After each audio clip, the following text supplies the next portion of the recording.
이 차는 그랜저 IG입니다. 3.0 버전이고요. 이전에 타던 차가 그랜저 HG 2.4라서 비교하는 대상이 당연히 2.4의 버전의 그 그랜저 HG가 될 수밖에 없습니다. 그 예외에 다른 차를 전혀 안 타본 건 아니지만 제가 무슨 프로 리뷰어도 아니고 잠깐 몰아본 차를 평가할 재주는 없기 때문에 제가 주로 타던 차를 기준으로 이야기를 하고요. 이 차는 재작년 12월 말에 샀습니다. 그러니까 그랜저 IG가 처음 나올 때 나온 지 얼마 되지 않아서 샀는데, 그때 이후로 지금 한 23개월 가까이 지나고 있죠. 22개월 거의 다 지났고 23개월이 살짝 안 지난 상태입니다. 총 거리수는 3만 킬로미터를 지금 달렸고 정확히는 3만 400입니다. 뭐 1년에 한 15,000 정도 조금 넘게 타는 그런 스타일인데, 그랜저 시리즈를 타게 된 이유는 제 경우에는 차를 고르는 기준이 어떤 그 성능상의 문제보다는 제 주목적이 출퇴근 용도로 주로 쓰기 때문에 그런 용도면에서 볼 때 어떤 그 소음과 진동, 어떤 안락함, 이런 용도를 가장 주된 목적으로 보거든요. 그래서 일반적인 그 스포츠 드라이빙을 포장한 차라든가 뭐 그런 차가 저한테는 맞지 않는다고 생각을 했습니다. 물론 금액적인 부분도 좀 있고요. 그래서 여러 가지를 고려한 끝에 저는 지금 이 그랜저 시리즈를 좀 타는 편인데, 뭐 저는 일반적으로는 그렇게 뭐 고속도로를 탈 일이 많지는 않습니다. 가장 주된 용도로는 한 17km에서 18km 정도 되는 편도 기준입니다. 아침 출근길과 저녁 퇴근길에 그 차량을 사용하는 게 주 목적인데요. 주로 아침 출근은 1시간이 조금 넘게 걸리고 차가 많이 막히거든요. 퇴근은 뭐 한 30분에서 한 40분 정도, 그 정도 걸립니다. 퇴근길은 그렇게 많이 막히지가 않아서 둘 다 올림픽 도로를 주된 통로로 사용하는데 그렇고요. 그래서 그랜저 IG는 타겟을 처음 나올 때는 30대까지도 타겟으로 포함하겠다라는 이야기가 나왔었는데, 저는 뭐 그 타겟팅에는 약간 조금 이견이 있는 게, 사실 그랜저 IG 시리즈는 좀 안락함을 위주로 한 차거든요. 그래서 물론 3.0 정도 되니까 어떤 속도감이라든가 뭐 이런 거를 뭐 만족을 못할 만한 상황은 아니지만, 이 차가 스포츠 드라이빙을 위해서 나온 차는 아니고, 그러다 보니까 어떤 그 고속 회전이라든가 일단 뭐 그런 정도의 용도로 쓰기에는 약간 좀 알맞지는 않은 차가 아닌가 싶습니다. 그리고 이제 후측방 경보 시스템이 있죠. 요즘에 이제 옵션들이 좋아지다 보니까 그 양쪽으로, 양 사이드로 사각지대에 어떤 그, 주로 이제 도로니까 차가 되겠죠. 장애물이 있으면은 양 사이드에 그 사이드 미러에 한쪽 구석으로 불이 들어옵니다. 그리고 제가 그 한쪽으로 깜빡이를 넣은 상태에서 장애물이 있는 경우에는 그 불도 들어오지만 경보음도 같이 울리죠. 그러면서 좀 주의할 수 있게 그런 기능이 있는데, 이 기능은 참 좋은 기능 같아요. 일반적으로 사람들이 이렇게 고개를 잘 이렇게 돌려가면서 그렇게 이제 그 확인을 잘 안 하다 보니까 이런 기능이 있으시면 좋습니다. 뭐 그 외에 옵션으로는 그 무선 충전을 지원하는 핸드폰인 경우에는 여기 가져다 얹어만 놓으면은 충전이 되는 무선 충전이 지원되고요. 가장 많이 이슈가 되는 것으로는 그 성능이 좋아야지 옵션이 좋다고 좋은 차냐라고 일컬어지면서 대표적으로 이제 언급되는 게 통풍 시트가 있죠. 근데 통풍 시트가 막상 써보시면 굉장히 좋아요. 이게 특히나 여름 때 전면에서는 에어컨을 이제 세게 틀어서 시원하긴 한데, 이 후면, 특히나 가죽 시트를 장착한 경우에는 이 등에 이게 밀실하게 닿다 보니까 굉장히 등이 좀 뜨겁거든요. 그런 경우에는 통풍 시트에서 이제 이 통풍 시트가 3단까지 조절이 가능한데, 1단으로만 조정해서 그 에어컨 바람은 그 이 차 시트의 밑에 있는 그 흡입구를 통해서 들어가게 됩니다. 그러니까 이제 별도의 에어컨이 시트에 장착된 건 아니고요. 그 펠티어 소재라 그래가지고 전류가 통하면은 그 냉기를 뿜는 이제 그런 시스템이 있는데, 그거는 아마 이제 뭐 저기 제네시스급의 고급차에는 들어가는 걸로 아는데, 제네시스는 그런 저기 그랜저는 이제 그런 그 정도는 아니고요. 그 우리가 이제 흔히 실내에서 에어컨의 그 토출구를 뭐 상부나 하부나 혹은 이 전면이나 이렇게 선택이 가능하지 않습니까? 이제 그때 이 다리 쪽으로 나오게 한 후에 통풍 시트를 켜면은 좌석 밑에 있는 통풍구 쪽에서 통풍 시트가 그걸 끌어당겨서 냉기를 이제 그 등 쪽으로 이제 뿜어주거든요. 이제 그 허벅지 밑쪽하고 엉덩이 쪽하고. 그때는 그 3단 정도로 써도 굉장히 그렇게 뭐 센 바람이 나오는 건 아닌데, 제 경우에는 1단으로만 씁니다. 1단으로 쓰면은 딱 땀이 안 날 정도, 딱 그 정도만 그 저한테는 맞거든요. 그래서 그 정도 쓰게 되면 굉장히 저는 쾌적하게 쓰고 있는 옵션이고, 뭐 핸들 열선 같은 경우는 굉장히 기본적인 거죠. 지금 같은 이제 겨울이 오게 되면은 아무리 지하 주차장이더라도 추운 날에는 굉장히 춥습니다. 아무래도 이제 지하 주차장은 외기가 통하는 곳이다 보니까 좀 추울 수밖에 없죠. 그래서 그 핸들 열선 같은 경우는 굉장히 유용한 옵션이고요. 그럼 뭐 지금 ACC 같은 경우는 아까도 말씀드렸고 지금도 이렇게 얘기하면서 떠들면서 갈 수 있는 가장 큰 옵션이죠. 앞차의 지금 속도에 맞춰서 거리를 일정하게 유지하면서 따라가고 있습니다. 자동 에어컨 같은 경우도 저는 굉장히 유용하게 쓰고 있습니다. 여름하고 겨울 같은 경우만, 어떤 사람들은 이제 사시사철 오토로 맞춰놓고 쓰는데, 저 같은 경우는 여름하고 겨울만 24도 정도에 맞춰가지고 사용을 하고 있고요.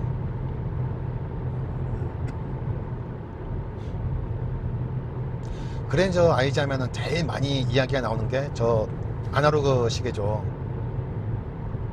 저게 디자인적으로 굉장히 좀 이상하지 않느냐라는 평이 많은데, 또 막상 써보면 별 의미가 없습니다. 저 시계를 사용하는 용도가 일반적인 경우에는 운전을 하면서 시간을 알고 싶으면은 이 내비게이션에 나와 있는 이 시계를 보겠죠. 디지털 시계. 그럼 저는 언제 보느냐 그러면은, 제가 이제 약속 장소를 가는데 주차를 하고서 내리면서 시간이 근데 얼마나 남았더라 하면서 시간을 확인하고 풀 때 핸드폰을 꺼내 본다든지, 아니면 전원을 한번 더 하면 켰다가 꺼본다든지, 그러지 않고 그냥 잠깐 시간을 확인하는 용도로 뭐 거의 그 정도만 쓰기 때문에 쓰임새도 적을 뿐더러 모양이 저기 있다 그래서, 위치가 저기 있다 그래서 뭐 이상하거나 뭐 그런 게 전혀 없습니다. 그래서 저는 이게 있는 게 굉장히 편해요. 어쩌다가 시간 확인할 때 정말 편하게 확인할 수 있거든요. 그리고 뭐 요즘 차에 다 있는 기능으로 그 하이패스 카드를 그 룸미러 뒷면에 삽입할 수 있고, 그리고 이제 후측방 경보에 더불어 가지고 저기 그 후방에서 제 차에 추돌할 것 같은 경우에는 그때도 이제 신호가 옵니다.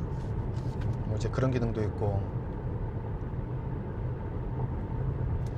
워크인 스루라 그러죠. 왜 그 제가 차를 이제 멈추고 내릴 때 되면은 그 시동을 끄자마자 이 시트가 뒤로 물러납니다. 그리고 제가 문을 열고 이제 내리는 거죠. 그리고 다음에 탈 때는 문을 열고 타면은 타는 순간 원래 기억했던 그 시트 포지션으로 이 시트가 앞으로 이제 당겨지죠. 이것도 처음에는 뭐 이런 의미 없는 기능이 있나 싶었는데 써보면 굉장히 편해요. 제 경우에는 그래서 그랜저가 굉장히 좀 제 운전 스타일에는 맞는 차였어요. 그런데 이게 30대까지 뭐 그 타겟팅을 확대해서 이제 나온 차라고는 하지만, 저는 그거는 약간 좀 미스매칭인 것 같은 게, 아직도 그랜저는 40대 50대 차가 아닌가 싶습니다. 물론 이제 좀 그 타겟팅을 아래로 내리다 보니까 그랜저 HG보다는 많이 좀 차가 그 시트가 딱딱해졌어요. 그러니까는 이제 우리가 흔히 물침대 쿠션이라 그러죠. 속초 톨게이트입니다. 통행 요금은 5,700원입니다. 그 물침대 쿠션하고는 확연히 다릅니다. 차가 그 시트가 많이 딱딱해진 거는 확실히 느껴집니다. 그렇다고 해서 뭐 굉장히 뭐 불편한 정도는 아니고요. 오히려 뭐 딱딱한 시트가 장시간 운전에는 좋다고 하는데, 저 개인적으로는 저처럼 출퇴근이 거의 95% 이상인 사람들은 그랜저 HG의 그 시트가 오히려 더 마음에 드는 그런 케이스도 있습니다. 오히려 많죠. 오히려 그런 용도로 잘 쓰는 사람이 많으니까. 젊은 사람들은, 여기서 젊다라는 나이 표현은 이제 한 20, 30대, 그분들은 이제 그 굉장히, 자, 지금은 이제 AC 기능을 끄고 좀 속도 낮춰보죠. 뭐 젊은 층이야 당연히 고속 운전을 좋아하기 때문에 잠시 후 왼쪽 고속도로 출구로 주행하십시오. 이어서 왼쪽 방향입니다. 왼쪽으로 나가라네요. 속초가 아니고 고성 쪽으로. 잠시 후 왼쪽 방향입니다. 자, 지금 뭐 고속도로가 지금 거의 다 끝나서 이제 뭐 일반적인 주행을 할 타이밍인데, 그래서 그랜저는 그렇게 뭐 밟기 위한 차가 아닙니다. 그래서 뭐 100km까지 도달하는데 뭐 0. 몇 초를 다투고 굉장히 고출력을 자랑하고 이런 차가 아닙니다. 물론 이 차는 3.0 버전이라서 3리터 차니까 어느 정도 힘에도 여유가 있고 운전에도 여유가 있는 건 사실인데, 애초에 목적 자체는 패밀리카라고 봐야죠. 그래서 이 차는 그런 게 있어요. 그 차 판매하는 대리점에 가서 물어보시면 오른쪽 방향입니다. 그 어느 정도 나이대가 있는 분이 가시면 그 질문한 저기 설명하는 것 중에 이 차에는 골프백이 4개가 들어갑니다 라고 이야기하는 경우가 종종 있습니다. 이제 왜 그러냐면은 사회생활을 하는 경우에 약 우리나라에서는 700m 앞 원암이 교차로에서 오른쪽 방향입니다. 그 사회생활 용도로든 혹은 그 뭐 영업이든 골프를 많이 사용하거든요. 골프라는 그 스포츠를.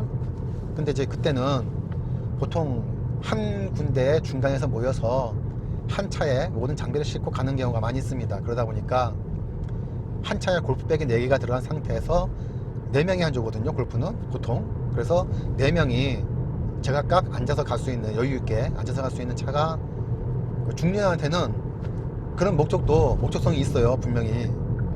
그러다 보니까 운전할 때, 저 차를 구입할 때 가면은 이 차는 골프백이 4개가 실립니다 라고 이야기하는 경우가 있는데, 그런 경우를 그 20, 30대가 차를 구입하면서 그런 목적을 감안하지는 않죠.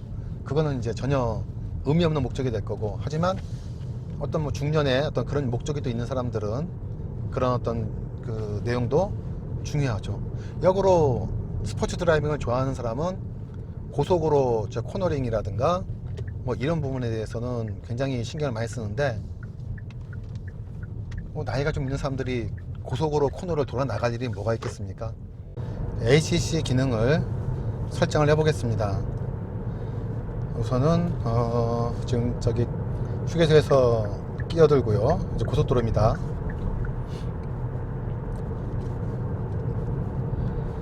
자, 맨 처음에 시동을 거시면은 일반적인 이 화면이 나옵니다. 보이시나 모르겠어요. 보인다는 가정을 하고 설명을 할게요.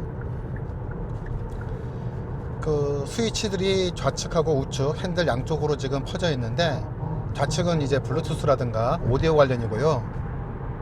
우측은 그 ACC 기능이라든가 뭐 이런 기능들이 그 연결되어 있습니다. 그래서 지금 보기 위해서는, 자, 우측에 있는 버튼들이 이제 4개가 있어요. 위에 2개, 아래가 2개 있고, 그 버튼들 사이에는 레버가 2개가 있습니다. 그러면 그 최고 상단에 있는 것 중에서 좌측 그 버튼을 이렇게 2번 눌러주면 주행, 조향, 보조 시스템이라고 메뉴가 나옵니다. 여기서 그 크루즈 버튼을 눌러주면은 이제 크루즈 설정 단계로 이제 들어간 거예요. 그래서 크루즈 메뉴가 뜹니다. 다만 아직 속도가 안 적히는데 속도 세팅을 안 했으니까요. 그럼 원하는 속도에 도달했다 싶을 때 그 중단에 아까 레버가 있다 그랬죠. 그 레버 중에서 우측 레버를 밑으로 이렇게 당겨주면 당시의 속도로 ACC가 설정이 된 겁니다. 저는 지금 99km/h로 지금 설정이 된 거예요. 이 속도를 이제 조금씩 미세 조정을 하고 싶으시면 아까 그 설정할 때 쓰신 레버 아래로 당겼죠. 그거를 살짝 위로 한 번 올려주면은 1km씩 올라가고, 살짝 한 번 내려주시면 1km씩 내려갑니다. 그리고 이거를 위로 올려서 지그시 있으시면 10km씩 움직이고요. 내려서 지그시 있으시면 다시 10km씩 다운됩니다.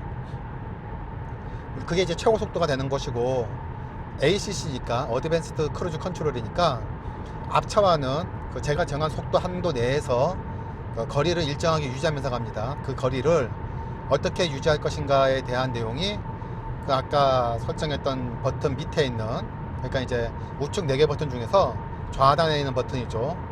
그걸 눌러주시면 여기 지금 현재 눈금이 4개로 남아 있는데 이 눈금이 줄어듭니다. 3개, 2개, 1개 이렇게 4단계로 조정이 가능한데요. 그러면 이제 1개로 줄였으니까는 사이가 가까워지죠. 이렇게 자, 많이 가까워집니다. 가까워지면서 그 1개로 정한 그 거리 내부로 들어오면은 다시 이제 또 그 일정하게 거리를 유지하면서 속도를 다운하죠. 이게 ACC의 기본 과정입니다. 자, 거리는 다시 좀 늘려 놓을게요. 자, 지금 저기 4칸으로 늘려놔 가지고 좀 여유 있게, 고속도로니까. 고속도로에서도 차가 좀 많이 막히는 구간이라든가 혹은 시내에서 좀 막히는 구간, 이런 구간에서는 한 칸으로 쓰셔도 무방하지만 고속도로에서 달리는 구간에서는 한 칸은 좀 작은 감이 있더라고요. 그래서 좀 조정해 주시는 게 낫고, 그래서 지금 저는 제한 속도를 지금 100km로 놨는데도 불구하고 내비게이션에 찍히는 속도는 88km, 89km, 뭐 86km 이렇게 왔다 갔다 하죠. 이렇게 운전하시면 굉장히 편합니다. 그리고 그 와중에 지금 여기 보시면은 녹색불이 들어와 있는 게 세 가지가 있는데 위에 2개는 전조등 관련이고요. 우측 하단은 아니고 우측 상단에 잠깐 보시면은 그 차선 표시가 있고 차선 가운데 자동차가 있는 모양의 그 전등이 있습니다. 지금 현재 녹색불로 들어와 있는데 이게 지금 차선 유지 기능이 작동한다는 뜻이거든요. 그래서 양쪽에 있는 차선의 폭을 인지를 하고 있기 때문에 이렇게 손을 놓게 되면 지금 핸들이 자동으로 돌아가죠. 그러면서 자동차의 어떤 그 라인을 맞춰서 지금 그 차선을 타고 갑니다. 다만 이 기능은 그렇게 자주 쓰실 만한 기능은 아니고, 진짜 그 잠깐 손을 놓는 경우에 보조적인 기능으로 뭐 그렇게 쓰시는 게 맞다고 봅니다. 뭐 제 경우에는 잠깐 코를 푼다든지 어쩔 수 없잖아요. 그런 때 그냥 이게 도움이 된다는 의미지 뭐 이거를 믿고 그런 의미는 아닙니다. 제가 지금 오늘로서 지금 656km네요 23개월. 그 기간 동안 마카롱이라는 앱을 써서 그 어떤 기록들은 충실히 했어요. 그래서 그 2년 동안의 연비를 보면은 제 경우에는 9km 초반 9점 뭐 몇 정도 나오는데 9점 한 3, 4 나오는 것 같아요. 그 정도인데 뭐 개인적으로는 3.0 버전의 3.0 3리터죠. 3리터 엔진으로 그 정도 나오는 거는 뭐 개인적으로는 뭐 크게 개의치 않습니다. 다만 이제 어떤 루트로 주로 운행을 하시는가에 따라 가지고 연비는 천차만별이기 때문에 제 경우는 이렇다는 거 그냥 참고만 하시고요.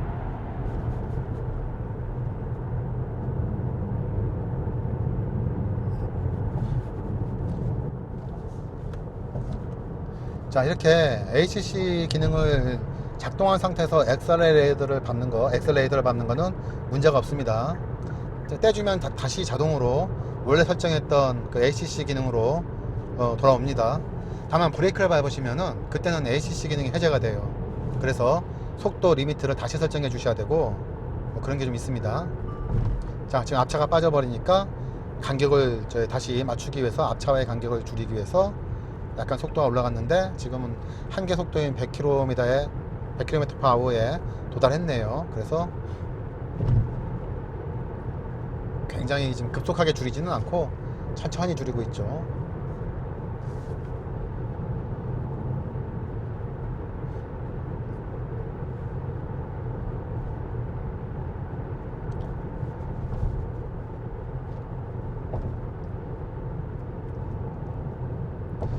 저는 그래서 이 그랜저가 소음과 진동 면에서는 꽤 괜찮은 편이라고 생각을 해요.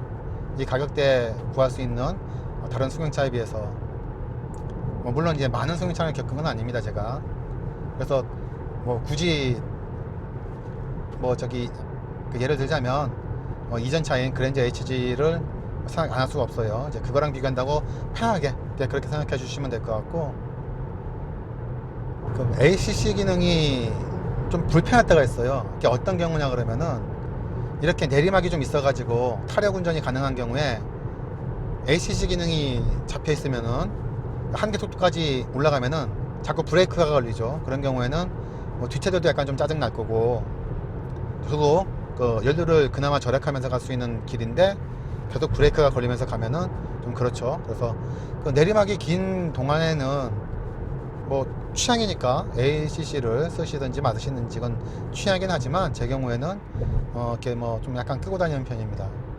그 이외에는 세워라 내워라 가는 편이라서 ACC 기능을 어드밴스드 크루즈 컨트롤 굉장히 애용하는 편이에요.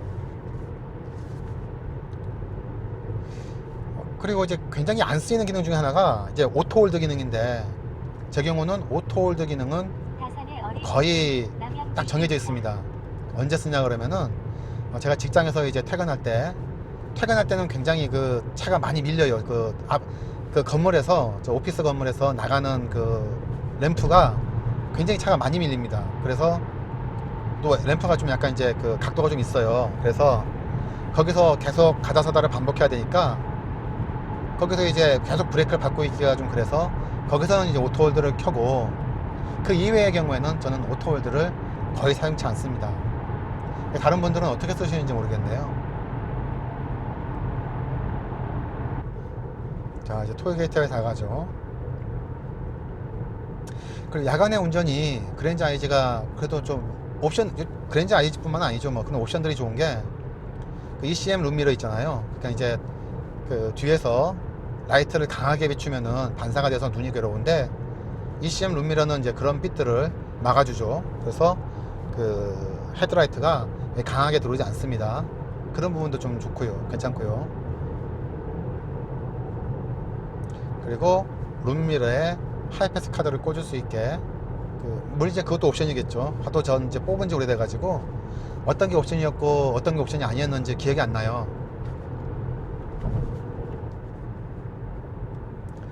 그리고 이제 긴급 제동 장치가 있는데, 저도 그 장치가 작동을 해서 추돌을 막았는지 안 막았는지 알 수는 없죠. 결과론적인 이야기니까. 근데 그 도움이 됐던 적은 몇 번 있어요. 그러니까 2년 동안에 한 두세 번 정도.